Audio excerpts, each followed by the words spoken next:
At this competition, we ended up placing second overall. There were over 18,000 competitors across the SkillsUSA Nationals, across the whole competition. And so we ended up placing second in Health Knowledgeable. And so I think this is a really great thing for Alice, just because it's our first time competing at Nationals in this competition. And also, it's a good thing for the state of Texas because the state of Texas hadn't placed there in a while. So I'm really proud of our accomplishment. So basically, our competition is SkillsUSA, and it encompasses a lot of CTE schools and different competitions. It basically prepares students for the workforce. So there's welding, there's agriculture, there's woodworking, there's medicine, and there's a lot more.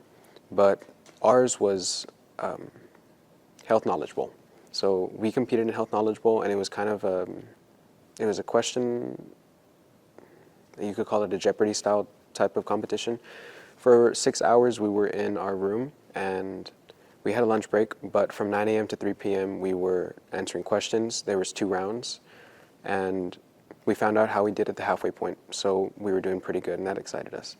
But we were just excited to be there. It was a lot of we were anxious for a lot of it because of how long of a competition it was.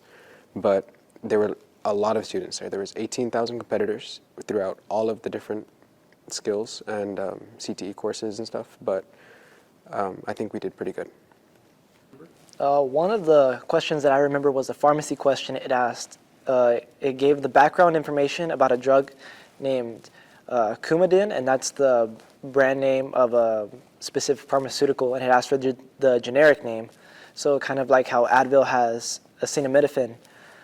They're different names, but they're the same drug. So I remember the answer to that was warfarin. So that's just one example of the questions that was there. So the contest itself was great. We did get the silver at Nationals, and that's great. But I am going to college, and at that level, I feel the knowledge is worth more than any award they could give you. So really studying up to the competition and really putting in the effort and the work to really learn and just chase the knowledge that we're going to need for the future is really the true award of this whole competition, and I hope to use it for my undergrad and hopefully medical school. We've been studying pretty much all year for this, and after we made state back in February or March, we've pretty much just been studying nonstop. We haven't taken breaks, we haven't taken downtime, we've just kind of been at it. And even at the competition, a few days before we competed, we were in our room up late at night studying as a group till 3 or 4 in the morning, just making sure that we knew everything we could. We would watch YouTube videos, we'd put them on the TV and watch that instead of TV. So we were trying to study everything.